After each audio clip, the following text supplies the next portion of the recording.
Welcome to the Deep Dive. Today, we're diving into the world of Islamic philosophy and the Quran. Oh, interesting. Yeah, we're going to be guided by contemporary thinker Ahmed Hulusi. Okay. You shared some excerpts from his book, Prologue to Decoding the Quran. I'm hmm really curious to see what new perspectives we can find. Yeah, his approach is definitely unique. Oh, He yeah. kind of blends Sufism, that's Islamic mysticism, Right. with scientific principles. Okay. Makes for a really interesting read. I've heard that he doesn't see the Quran as just a set of rules from some faraway God, Right. more like a map to kind of find the divine within each of us. Yeah, exactly. Yeah. He calls it a remembrance of our true essence. Okay, I'm hooked already. Yeah. So how does he suggest that we use the Quran to do that? Well, he uses this analogy of glasses. Okay. He says the Quran provides the lenses to see reality more clearly. Okay. And the first lens he points to is the letter B. The letter B. That's not something you hear every day. I know, right? What's so special about B? Well, it's the very first letter of the Quran. Okay. And Hulusi links it to this principle that the part mirrors the whole, similar to the holographic principle in physics. Right. The idea that every fragment contains the blueprint of the entire structure. Like a drop of water containing the essence of the entire ocean. Precisely. Wow. Hulusi suggests that even the smallest fragment of existence holds the potential of the whole, Okay. including the divine. That's pretty mind-blowing. So what's the second lens? It's the concept of as-samad, As-samad. which you'll find in the last chapter of the Quran, al-Ikhlas. Okay. One of the 99 names of Allah, by the way, Mm-hmm. and it points to absolute self-sufficiency and oneness. So the first lens emphasizes the interconnection of everything, Yes. while the second lens highlights the singular unity of Allah. You got it. Okay. And when you combine these two lenses, Yeah. they can help us break free from this illusion of a separate God and recognize that the divine is already present within each of us. Wait, hold on. Yeah. When you say illusion of a separate God, what exactly does he mean by that? He's cautioning against the trap of shirk. Shirk. Yeah, it's often translated as polytheism, Okay. but Hulusi expands it to include any form of duality. Duality. You mean like good and evil or light and dark? Well, that's one way to think about it. Okay. But he's talking about a deeper kind of duality. Okay. The separation that we create between ourselves and Allah, Mm. or even thinking of our ego as separate from our Rab, Wow. our divine essence. Got it. He argues that even those who believe in Allah can fall into shirk Oh, wow. if they fail to recognize this underlying interconnectedness of all things. So it's not enough to just believe in Allah. You have to actually feel and experience that oneness. That's the core of his argument. Okay. True faith, he says, goes beyond mere belief in a distant God. Mhm. It's about realizing the divine within us and everything around us. I see. It's about dissolving the separation that we think is there. It's like we need to bridge that gap. Yeah. Recognize that the divine isn't out there somewhere, Yeah, but it's an integral part of who we are. exactly. Yeah. And Hulusi gives us further tools to kind of help us on this journey of recognition. Okay, what kind of tools? Give me an example. He goes deep into exploring the 99 names of Allah, Okay. but not in a traditional way. Oh. He sees them as the very building blocks of existence. So each name represents a fundamental quality or aspect of creation. Yes. Wow. And these names manifest in different combinations to create this incredible diversity we see. That's really interesting. Yeah. It makes you think about the names differently, Yeah. you know? So it's not just about memorizing them, Right. but about understanding the qualities they represent. Exactly. Yeah. Hulusi encourages readers to contemplate these names as a way to understand not just the universe, Right? but their own inner world as well. I can see how that would be a really powerful practice Yeah. if you really understood these names. You could understand yourself and your place in the universe so much better. Right. But what about humans specifically? Where do we fit into all of this? Hulusi believes humans have a unique and important role to play in creation. Okay. He refers to us as Khalifa, Khalifa. vice-gerents, Okay. with the potential to consciously recognize and embody the divine qualities of Allah's names. So we have the potential to act as a kind of representative of the divine here on Earth. Yes. Okay. And he goes even further, Yeah. saying that this is actually our ultimate purpose Wow. and the key to experiencing true fulfillment. That's a pretty big responsibility. It is. But how do we even begin to embody these divine qualities? Well, Hulusi emphasizes the importance of dhikr, Ugh. Yeah, it's often translated as remembrance, Okay. but it goes beyond just simple recall. Really? It's more active. So what does Dicker actually involve? What does it look like in practice? He describes it as an active process of contemplation and deepening your inner awareness. Okay, so actively cultivating that connection through introspection and contemplation. Yes. That makes sense. Mm-hmm. But what about the Quran itself? Yeah. It's full of stories, metaphors, and symbolism. Right. How does Hulusi approach that? He stresses that understanding these deeper meanings is crucial Okay. to avoid misinterpretations. Yeah. And to discover the Quran's true purpose as a guide to self-realization. So he's advocating for a more symbolic interpretation rather than taking everything literally. Exactly. Huh. He offers some pretty insightful interpretations of concepts like heaven and hell, angels, jinn, Okay. and even Satan, Oh, interesting. revealing their connection to our inner world. Can you give me an example? I'm really curious how he applies this. Sure. For example, Hulusi suggests that Satan Yeah. represents our tendency to limit our boundless consciousness to a purely physical bodily state. So it's not an external being No. with horns and a pitchfork, Right. but an internal force that pulls us away from realizing our true nature. Exactly. That's an interesting way to look at it. It reframes the whole idea of temptation and sin. Mhm. It becomes about our internal struggles. Precisely. Yeah. And he even uses the story of Adam and Eve Okay. to illustrate this internal struggle. How does he connect Adam and Eve to this idea? He suggests that Adam represents the inspiring self, Okay. that part of us that's connected to pure consciousness Mm-hmm. and the forbidden fruit, Yeah. symbolizes the limitations and demands of our physical existence. So Adam and Eve being expelled from paradise Yeah. represents humanity descending into this state where we only identify with our physical body Yes. and losing touch with that inspiring self. Yes. And this separation from our true essence leads to a need for reminders, like the prophets, Mm-hmm. to guide us back to our inherent divinity. That's pretty deep. It is. It makes you see the story in a whole new light. Yeah. It's not just a tale about disobedience, but about the challenges we face on the path to self-discovery. Exactly. And this understanding is key to unlocking the Quran's potential Okay. as a guide for self-discovery. But before we go too far, Mm-hmm. let's connect this back to the 99 names. Okay. How do they fit into this idea of the Quran as a map to self-discovery? Remember, Hulusi sees those names as the fundamental qualities that make up all of existence. Right. So when you understand the symbolism in the Quran through this lens, Yeah. you begin to see how these qualities play out in the stories and metaphors. Can you give me a concrete example of that? Sure. Okay. Let's take the story of Moses and the Pharaoh Okay. through the lens of the 99 names. Yeah. It can be seen as a representation of the struggle between our ego and our true self. Hold on. I'm intrigued. Okay. How does that work? The Pharaoh's claim to godhood reflects the ego's tendency to identify with the limited material world, Okay. clinging to power and control. Yeah. Whereas Moses Mm-hmm. represents the journey towards recognizing the one true God within. Wow. That's a really powerful way to look at it. It is. So even the historical accounts in the Quran can be seen as symbolic representations of internal struggles. Exactly. That's interesting. And by understanding these struggles through the lens of the 99 names, Mm-hmm. we can gain much deeper insights into our own path towards self-realization. It sounds like his approach is all about uncovering the hidden depths of the Quran Yeah. and using it as a roadmap to truly discover ourselves. Oh, you got it. Yeah. He wants us to go beyond a surface-level understanding of the text Okay. and delve into its deeper symbolic meanings. This is already giving me a whole new perspective on the Quran. Me I too. never thought of it this way before. Yeah. But before we wrap up this part of our deep dive, Sure. I have to ask, does Hulusi address the idea of the afterlife? He does. What happens after we die? He talks about the concept of Ba'ath, Boss. which is often translated as resurrection. Oh. But for Hulusi, it's a much bigger and more expansive concept. What do you mean? How is it different from the traditional idea of resurrection? Hulusi says Ba'ath refers to the continual transformation and evolution of the self. Okay.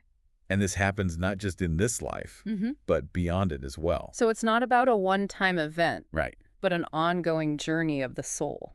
Exactly. That's fascinating. He suggests that we experience Ba'ath all throughout our lives Mm. as we go through these different stages of growth and development. Okay. And this process continues even after the physical body dies.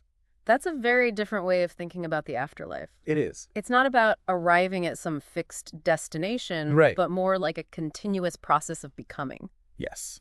I love that. And Hulusi connects this concept to the 99 names as well. Of course he does. And It seems like everything comes back to those names. It does. How does he tie them to Bath? He says our experiences in the afterlife are directly shaped by how fully we embody the qualities Okay. represented by those names Okay. during our lifetime. So the more we cultivate those divine qualities here and now, the more we'll experience their positive manifestations in the afterlife. Exactly. It's like we're creating our own heaven or hell. Yes, exactly. Wow, this is some really thought-provoking stuff. It is. But how do we know which names to focus on? Yeah, good question. Does Hulusi give any specific guidance on that?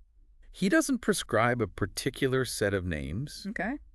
Instead, he encourages readers to contemplate all of them and see which ones resonate most deeply with their own Okay. unique inner reality. So it's about personal exploration and discovering which qualities we need to cultivate to Yeah. get closer to our true essence. I Yeah. like that. It takes the pressure off. Yeah. It makes it more about self-discovery. Exactly. This has been an incredible start to our deep dive into Hulusi's approach to the Quran.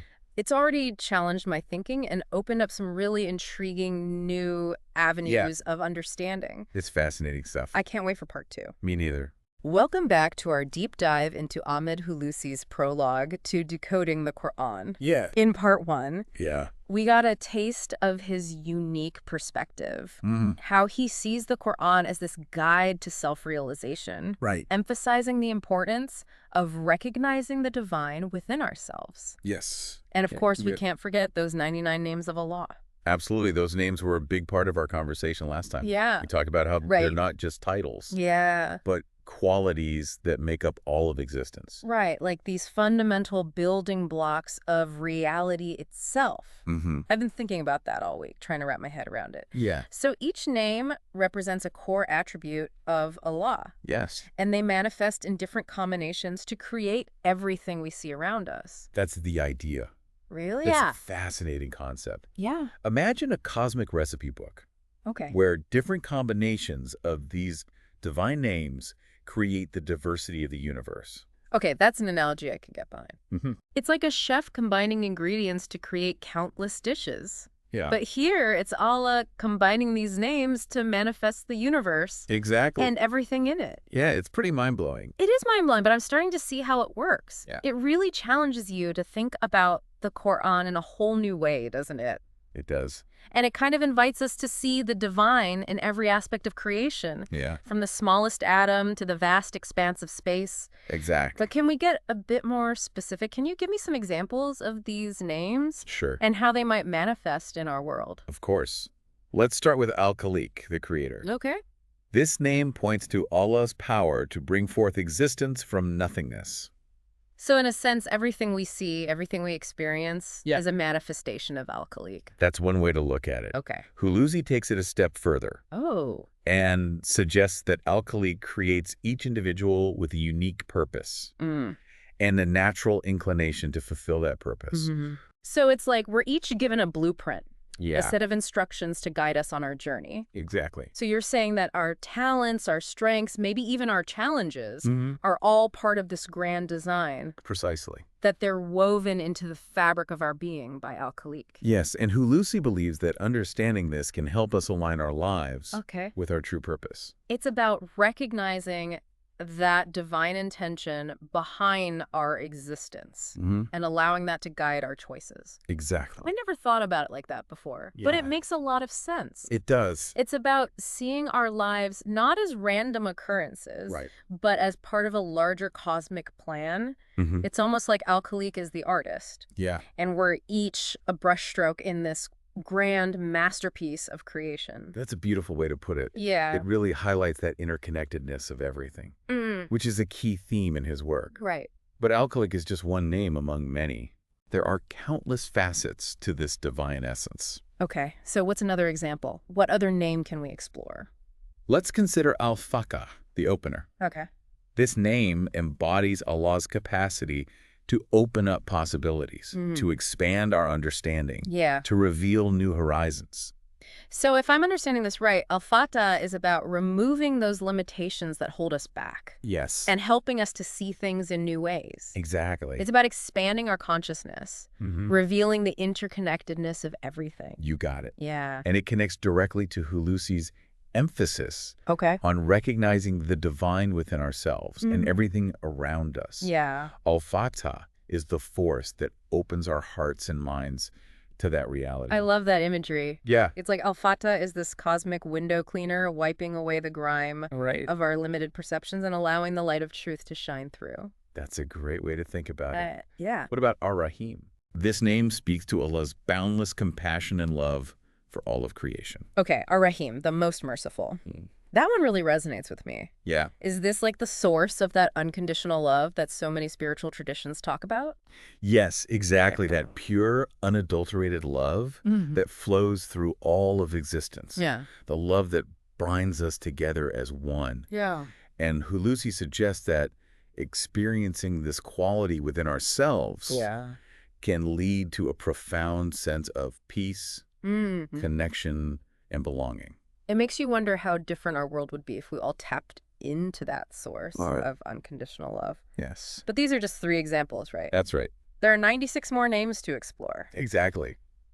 Wow, where do we even begin? Does Hulusi suggest any specific practices for contemplating these names? I'm starting to feel like I need a roadmap. He does. Remember Deker? Yes. That active process of contemplation and inner awareness we talked about earlier? Well, when applied to the 99 names, Deker involves deeply reflecting on their meanings and qualities, allowing them to resonate within our consciousness and infuse our being with their essence. So it's not just about reciting the names, but about truly absorbing their essence, letting them penetrate our hearts and minds. Exactly. It's about experiencing them, not just thinking about them. Precisely. Yeah. Hulusi suggests techniques like visualization, Oh, where you imagine the qualities of a particular name radiating throughout your being, or contemplation, where you deeply ponder the meaning of a name and its implications for your life. Interesting. He even encourages us to incorporate the names into our daily lives,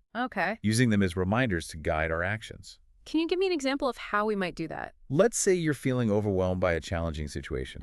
Maybe a difficult decision you need to make. Yeah. You could contemplate the name Al-Jabbar the Compelling. Al-Jabbar the Compelling. This name represents Allah's irresistible power to overcome any obstacle, and reflecting on it can infuse you with strength and determination. So it's about drawing strength and guidance from these qualities. Yes. Calling upon them to support us in our journey. Exactly. It's like having this arsenal of divine attributes at our disposal. It is. Oh. It's recognizing those qualities within ourselves and tapping into their power to navigate the ups and downs of life. This is such a powerful perspective shift. It is. It completely reframes what it means to have faith. It's not just about believing in something out there, but about actively cultivating that connection with the divine through these names and allowing them to guide our thoughts, actions, and interactions. That's the essence of his message. Yeah. He's offering us a pathway to experience the divine in a really tangible, practical way. It's so inspiring. It is. It's like this spiritual practice that can permeate every aspect of our being, infusing our thoughts, our emotions, and even our physical actions with this divine essence. Exactly. But I have to ask, does Hulusi offer any guidance on how to integrate these names into our daily lives? Absolutely. Beyond contemplation? Yeah, he suggests using them as reminders throughout our day. Okay. For instance, if you're about to engage in an important conversation, you could silently invoke the name Al-Hakam, the just judge. Al-Hakam. This would help you to approach the situation with fairness, wisdom, and a discerning heart. So it's like calling upon a specific quality to guide us in a particular moment. Yes. It's like having a divine GPS system. Exactly. Guiding us on our journey, helping us to navigate the twists and turns with grace and wisdom. Precisely.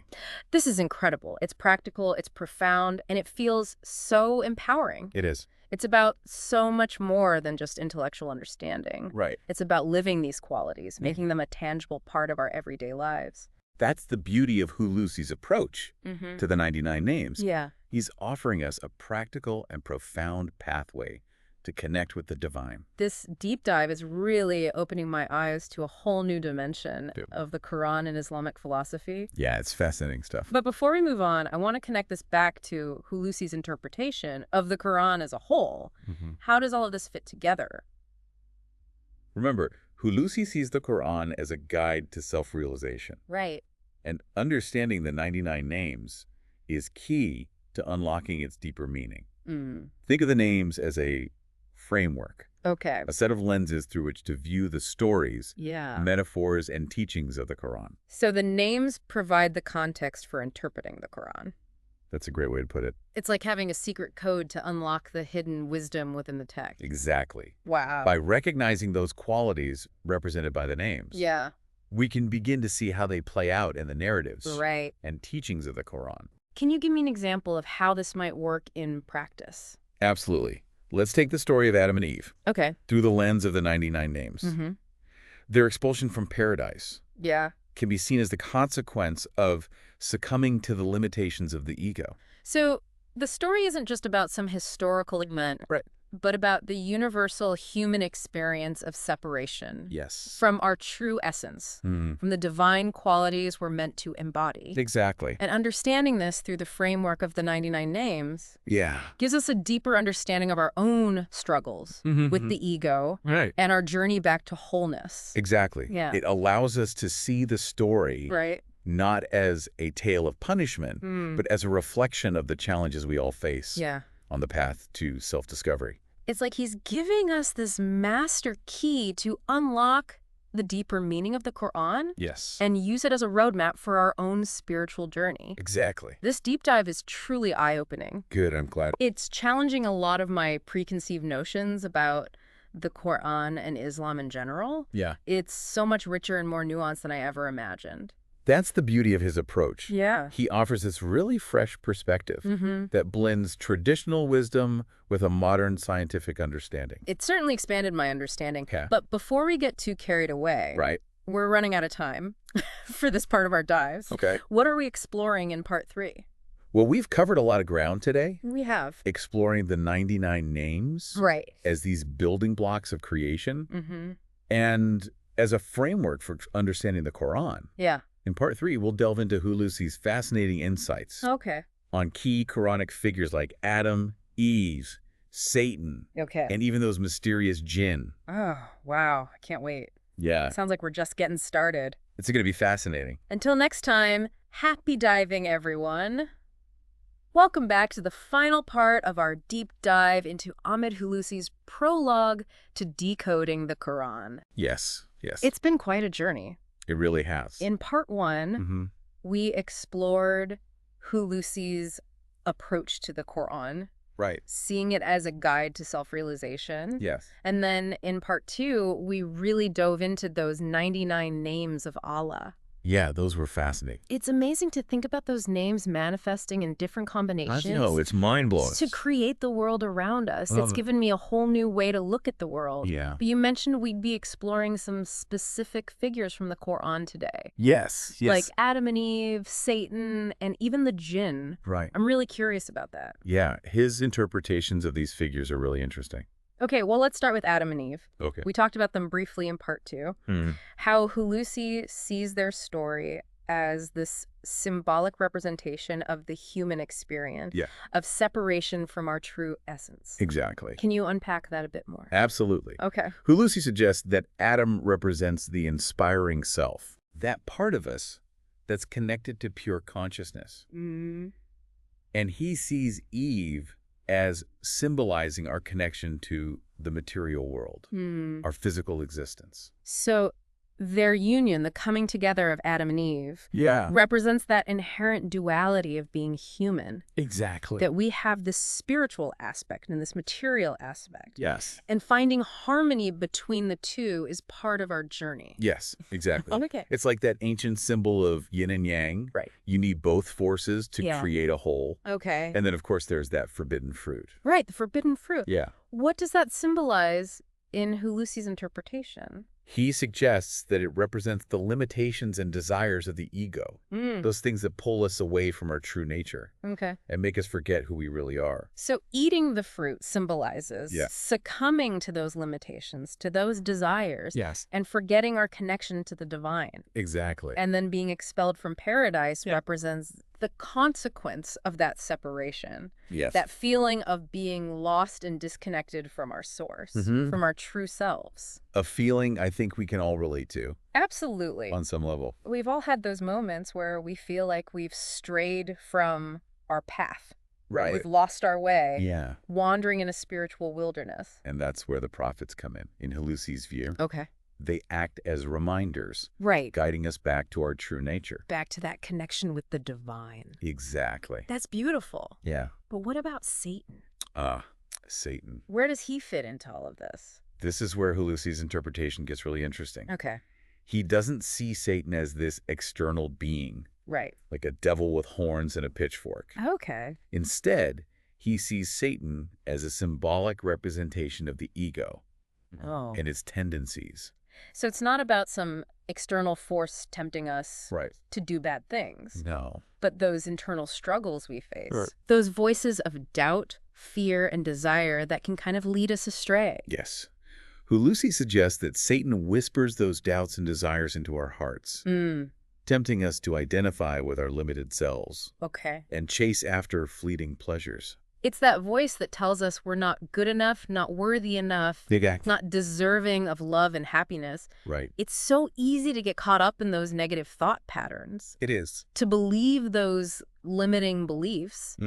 It can feel like a real battle sometimes, trying to silence those voices and reconnect with our true selves. And Hulusi reminds us that this is a battle we all face. Right. It's part of the human experience. Yeah.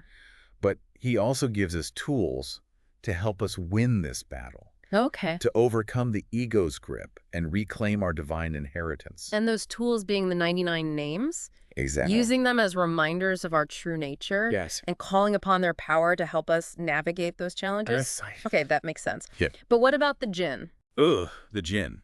You mentioned them earlier. How do they fit into Hulusi's framework? Well, the jinns are fascinating, aren't they? Yeah, they're kind of shrouded in mystery. They are. They're often depicted as these supernatural beings. Right. Sometimes benevolent, sometimes mischievous. Yeah. It's hard to get a handle on them. Hulusi's take on the jinn is particularly intriguing. Okay. He suggests that they represent these subtle forces and energies that exist beyond our normal perception. So not necessarily these physical beings, but more like energetic entities. Yes. Existing on a different plane of reality. Precisely. Okay. And he links them to concepts like intuition, inspiration, those moments of insight that seem to come out of nowhere. Right. He even suggests a connection to psychic phenomena. Wow, that's really interesting. It is. So the jinn could be influencing our thoughts and experiences in ways that we might not even be aware of. Yes, that's the idea. It's like we're tapping into this unseen realm of energy and information. Exactly. It makes you wonder, doesn't it? Yeah. Are there these other realms of existence that we're just not equipped to perceive? It's fascinating to think about. With our limited senses. Right. Is there more to reality than meets the eye? Those are the kinds of questions Hulusi invites us to contemplate. Yeah. He encourages us to look beyond the surface. Right. To explore these hidden dimensions of reality and to recognize that interconnectedness of all things. Yeah. Seen and unseen. This is really making me rethink my whole understanding of the Quran. Yeah. It's like there's this whole hidden dimension to it. Right. A deeper level of meaning waiting to be unlocked. And Hulusi is providing us with the keys to unlock that hidden dimension. It really is. He's encouraging us to move beyond literal interpretations and explore the symbolic meanings behind these figures and stories. Okay, one last question before we wrap up. Okay. We talked about Ba'ath in part 2. Yes. That idea of continual transformation. But how does that play out after we die? Yeah. What happens to us when we leave this physical world?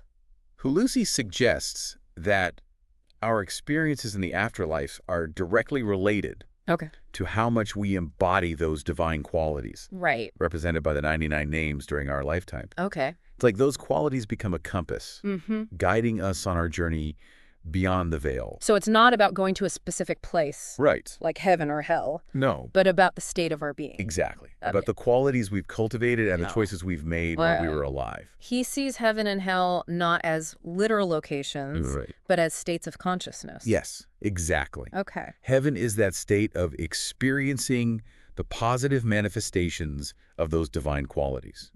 A state of peace, harmony, and fulfillment. Yeah. That comes from aligning ourselves with our true nature. And hell would be the opposite, a state of separation from that divine essence. Yes. Hulusi describes hell as a state of suffering and inner turmoil that arises from clinging to the ego and its limitations. So it's like we're creating our own heaven or hell through our choices. Exactly. It's a sobering thought, but also empowering in a way. It is. It means we have the power to shape our experience. Yeah. Both in this life and beyond. That's the beauty of Hulusi's perspective. It places the power back in our hands. It does. It reminds us that we're not just passive recipients of some preordained fate, but active participants in our own evolution. Exactly. This deep dive has been such an incredible journey of discovery. It has. It's challenged my thinking, opened my mind to new possibilities, and given me a whole new way to approach the Quran and Islamic philosophy. It's been a pleasure exploring these ideas with you. Likewise. Hulusi's work is so rich. It is. And thought-provoking. Yeah. I hope it inspires our listeners to embark on their own deep dive. Me too. Into his writings. And for all of you listening, remember that the Quran is more than just a book to be read. It's a mirror to be looked into. Right. A guide to help you uncover that divine spark within yourself. Yeah. So keep exploring, keep questioning, and keep diving deeper into the mysteries of life. Exactly. And until next time, happy diving.